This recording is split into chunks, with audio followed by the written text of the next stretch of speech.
A guy is later seen hurrying to Wang Duiyu's apartment, as he is named Chang Zhuang and he is Wang Duiyu's closest friend.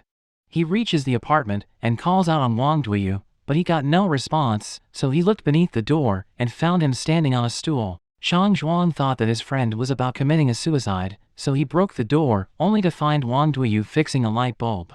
Chang Zhuang is very concerned about his friend, because their coach would not allow Wang Duiyu to play in their team anymore.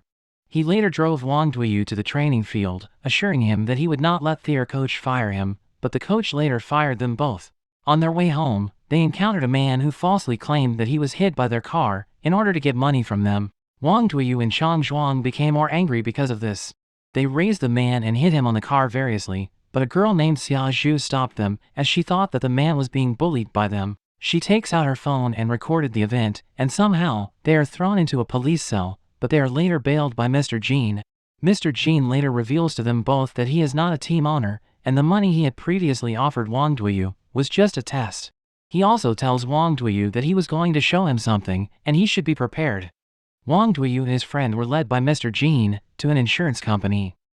He entered the company along with Mr. Jean, but his friend Chang Zhuang was asked to stay outside. They met Mr. Yin and Mr. Lai, as it turns out that they work in a trust fund company. Mr. Jean then explained to Wang Duiyu that he has a great uncle who fell out and lost contact of his family, as all his relatives thought that he was dead long ago, but he had passed out the previous month. He also included that Wang Duiyu's uncle was a billionaire who was an insurance tycoon while he was alive, and tell him that he is the only heir to his uncle's wealth. Hearing this, Wang Duiyu fell to the chair in excitement, but the man tells him not to be too excited as there was a hard test for him before he could inherit his great uncle's wealth. He was later shown a video of his late uncle where he find out that his test was to spend 1 billion yuan within a month, and if he could do it, he would inherit his uncle's 30 billion yuan. There was also some conditions for the challenge, which he stated that he must spend the money legally in Shihong City and he is not going to own any asset. Secondly, he will not give any to charity and must spend the money for himself.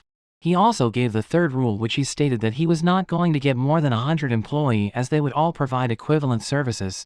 He further stated that the fourth rule was that he cannot destroy any valuable material, and added that he is not allowed to inflate good price, and lastly that he could not tell anyone.